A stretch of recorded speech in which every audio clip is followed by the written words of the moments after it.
Hello Internet, and welcome to my second Patreon-sponsored video.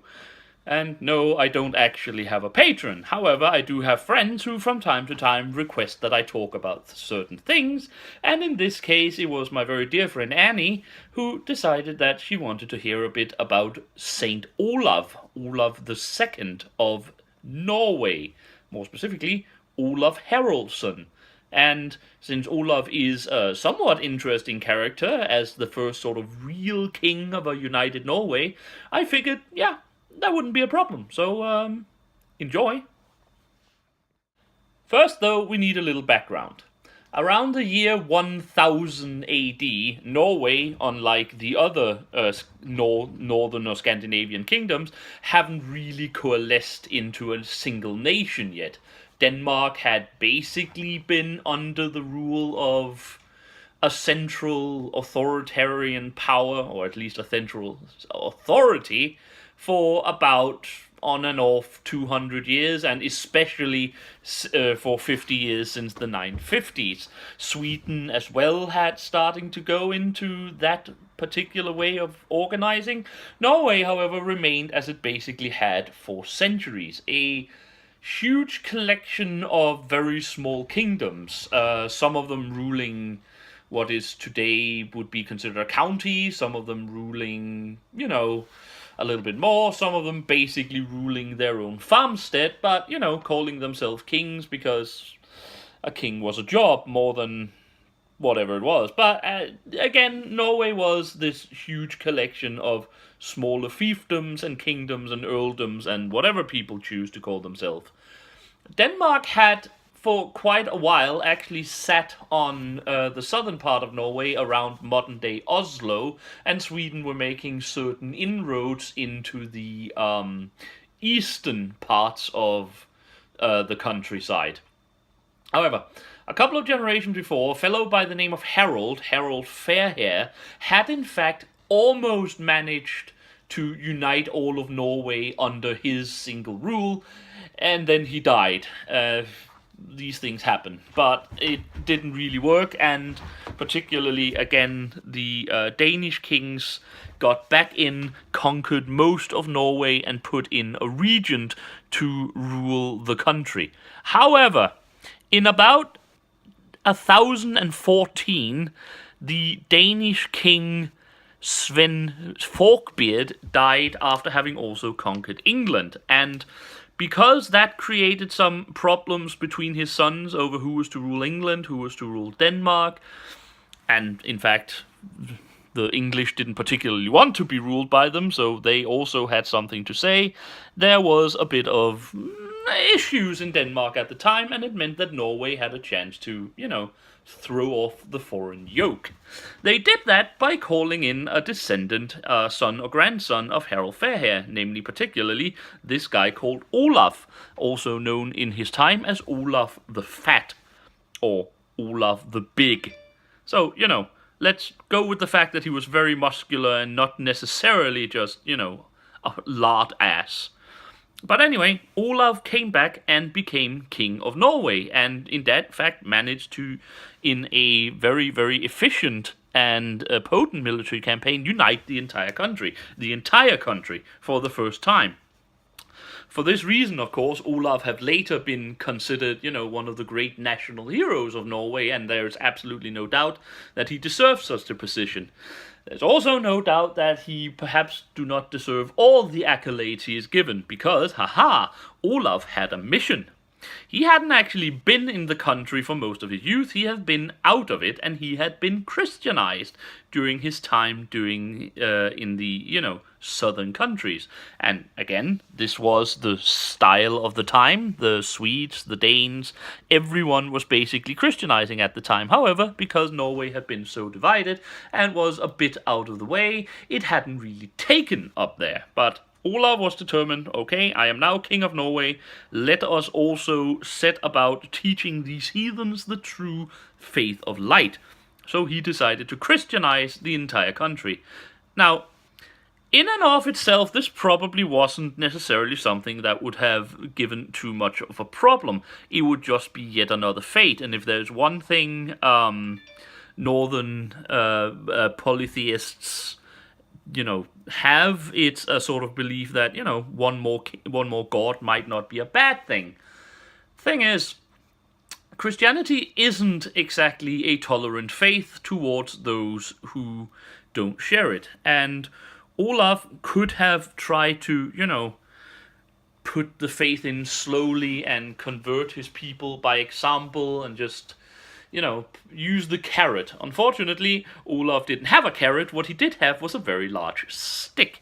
So he decided that the way to Christianize people was to take the heathens, and if he found them anywhere, then, steal their cattle, rape their wives, murder their children, kill them as well from time to time, and torture them, and, poke out their eyes with hot pokers. So it wasn't long until he was actually quite unpopular in his own kingdom. I don't know if you can imagine why. Just because you kind of like to go on living as you always did, some twat comes along and decides to, stick your eyes out and have his way with all your property. So, yeah. Well, it might also, by the way, not have helped him that he was rumored, at least, to practice the droit de seigneur. I realize that the practice has probably never actually really existed in real life, but there are certain indications that at least people believe that he enjoyed having his way with married men's wives. Again, this was not something that endeared him to his northern subjects. So what to do? Well, like any other good Viking king, he was aware, Christianized or not, that the way to, glory and success was foreign raids. So Olaf, having basically crushed all resistance to his reign at home, and in fact, giving everything else aside, despite his zeal for Christianity, seemed to have been a very efficient and practically minded king. So again, the country was probably mostly peaceful at this time, despite its despite the growing discontent with the king's personality. He basically conquered parts of what Sweden had taken from him. He led raids on Denmark. He even conquered the Orkney Islands for a while, and there are some indications he might even have plundered in England. So overall, everything went, quite fine for Olav. He had united Norway as a central, powerful kingdom and was expanding on behalf of his neighbors. So yeah, for a while everything was going quite well. He married well several times when his wife died, and overall at this point he was probably one of the most powerful monarchs in the north. The only one who could oppose him was, of course, Canute the Great, who was at the time ruling in Denmark and England at the beginning of the Great North Sea Empire. Well, Knute's father had controlled parts of Norway, and in fact his grandfather had, through his regions, controlled practically all of Norway, and since he was now undisputed king of Denmark and England, he wasn't about to let this other dude take all the credit for Christianizing Norway and turning it into a local rival. So in 1026, Canute the Great led a massive combined English-Danish force towards Olav. Now, Olav, realizing that he probably couldn't win this by himself, had allied with the then sitting king of Sweden, and their combined forces met the Danish-English ones at the Battle of Helgeå in Sweden. The battle itself seemed to have been a sort of Pyrrhic victory for Canute and his English or Dano-English force. The Norwegians and Swedes were forced to leave the field and flee, but Canute wasn't able to follow them because he has lost so many troops. What it did do, however, was that it confined both the Swedes and the Norwegians to their own lands, leaving the initiative and overall power in the north in Canute's hands. Now, in and of itself, this was, of course, just what happened, but considering then his dispopularity at home, this was not a good thing for Olav. Now, at this point, he could then have chosen to perhaps starting placating his subjects a little bit, perhaps moderating a few of his Christianizing initiatives, and just, try to stabilize and reorganize his kingdom until we have another, chance. Unfortunately, as I already said, Olav was a bit of a tit, so he didn't do that. He just continued on as if, nothing has happened. So combined with the fact that he had basically just lost all the thing that gave him his glory, that allowed him to withstand his local impopularity, that basically doomed Olav's first reign in Norway. His own nobles basically kicked him out and declared loyalty to Canute the Great instead. So, Canute was basically about to invade anyway, and they decided, well, let's not get into that. So they kicked Olav out. However, he did not take this, just lying down. So what to do? Well, we can go over to the Kievan Rus. Now, I haven't spoken much about the Kievan Rus, but they were basically a northern people, probably Swedes, who had been invited to become king of the tribes living around Kiev in modern-day Ukraine, and basically around those who lived in the central Volga area and had become the king of those. And so obviously there was connections to the northern realm still, and Olav went over there.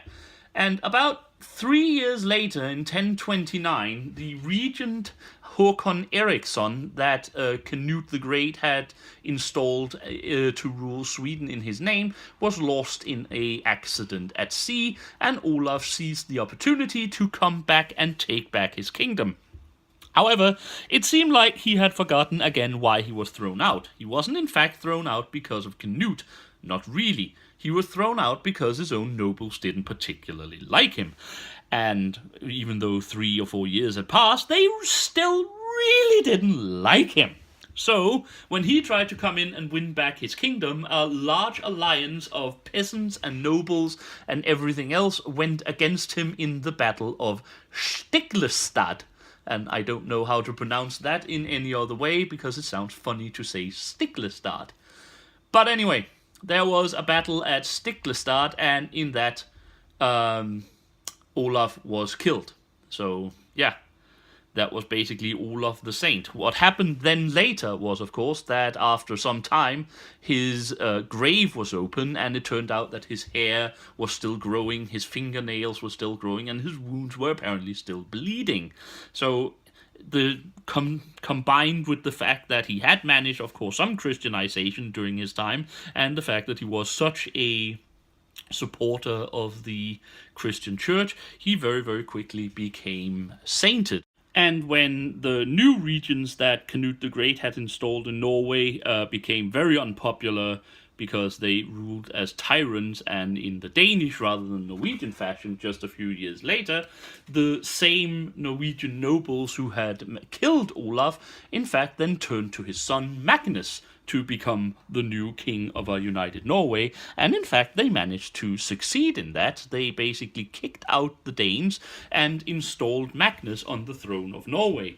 In fact, we can go so far as to say that Olav in fact had his posthumous revenge, because when a few years later the kingdom of Canute fell into anarchy, Magnus took the chance to in fact conquer all of Denmark as well, or rather was invited to become king of Denmark. So yeah, after Canute had kicked out Olav of Norway, his Olaf's son actually managed to take over Canute's kingdom after his death.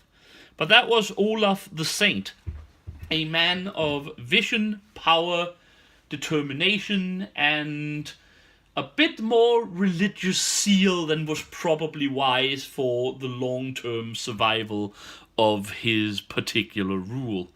After Magnus's death without children, his particular lineage died, but of course today, and especially during the time when they were trying to get free from Sweden about 100 years ago, for Norwegians, Olav is one of the great heroes of their national history, as he in fact deserved to be, despite his tendency to sleep with the wife of nobles and poke the eyes out of people he disagreed with. Well, that was it. Olav the Saint, the first king of a truly united Norway. Again, he wasn't actually that much different from a lot of the other sort of early Christianized Viking kings in the north. To a certain degree, he actually reminded me quite a lot about his enemy Canut's grandfather, Harald Bluetooth of Denmark, who probably did a lot of the same things in order to Christianize Denmark. But yeah, that was Olaf. I hope you enjoyed it, and until next time, I have been the Sage, and I wish you all a very happy day.